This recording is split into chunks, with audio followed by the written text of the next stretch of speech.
Hello everyone, I am Divya and today we will do exercise 1.2 of chapter number 1st, real number, class 10th NCERT. So what is question number 1st of this exercise is prove that root 5 is irrational number. In last video we have already done proof of root 2.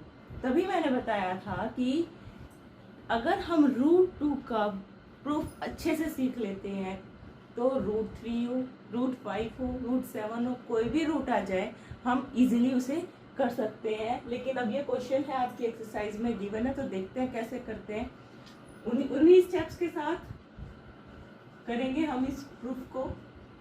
तो क्या था हमारा first step, हमने बोला था कि irrational proof करना है, लेकिन हम क्या लेट करके चलेंगे, हम लेट करके चलेंगे कि ये जो नंबर है ये आपका रेशनल नंबर है।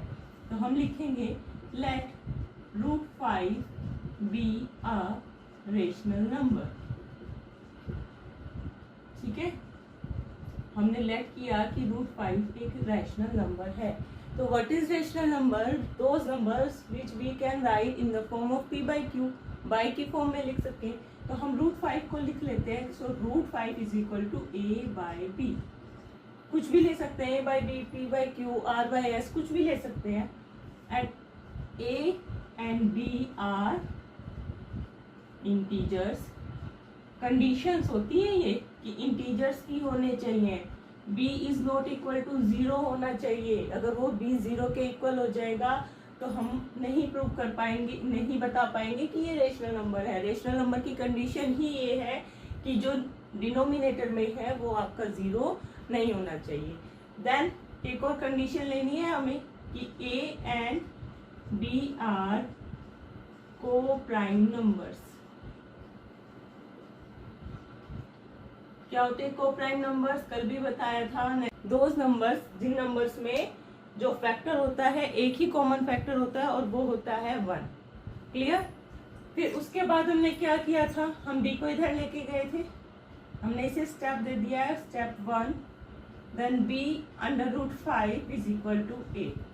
नेक्स्ट स्टेप हमने क्या लिया था, स्क्वायर ऑन बोथ साइड।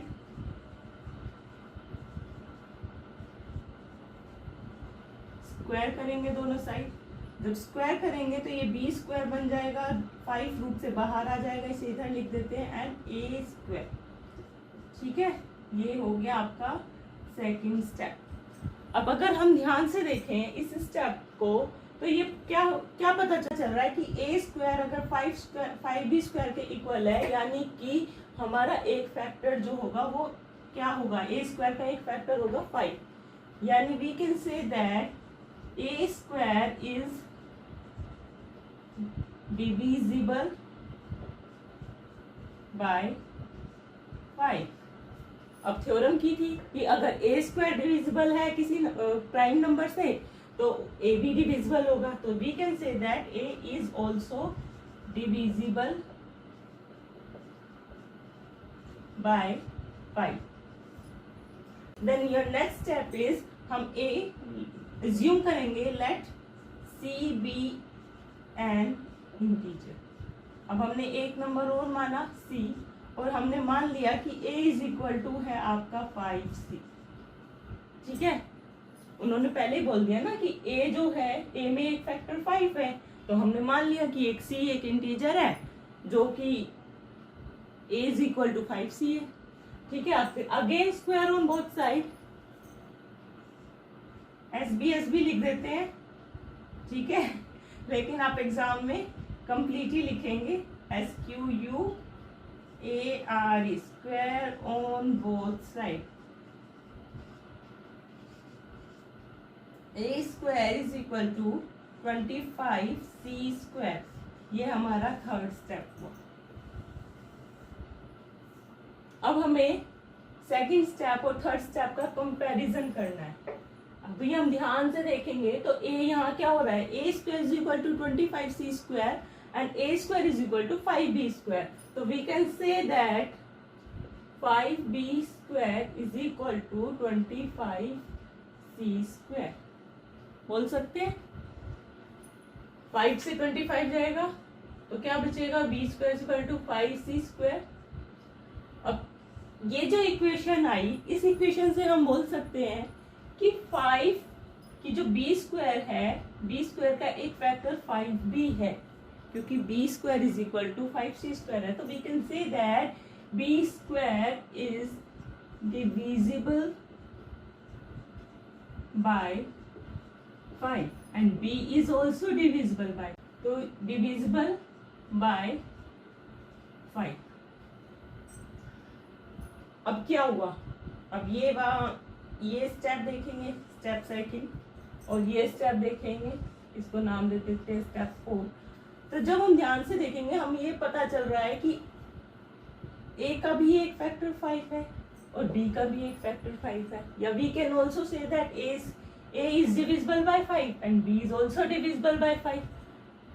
अब ये जो हमने माना था, क्या माना था कि a and b आर को प्राइम नंबर्स, तो ये तो हमारा फिर गलत हो जाएगा, क्योंकि को प्राइम होता है उसमें कोई 1 के अलावा कोई और फैक्टर नहीं होना चाहिए, लेकिन यहाँ तो एक हमारा एक और फैक्टर आ गया है, 5 आ गया ना कॉमन फैक्टर, क्योंकि a is divisible by 5 and b is divisible by 5। तो इससे क्या हुआ कि हमारा जो अजम्पशन है, जो हमने अज्यूम किया है, जो हमने लेट किया है, वो गलत हो गया है। तो we can a and b have at least 5 as a common factor। देखो मैथ्स में थ्योरी नहीं लिखनी होती है, लेकिन प्रूफ वाले क्वेश्चंस में हमें थ्योरी लिखनी जरूरी होती है, वरना हम एग्जामिनर को समझा नहीं पाएंगे कि हम क्या कह रहे हैं। तो इसीलिए ये स्टेप्स हमें लर्न होने चाहिए कि a and b have at least 5 as a common factor, and which contradict the fact that a and b are co-prime, and this contradiction has arisen because our assumption was incorrect. So we can say that root 5 is a irrational number.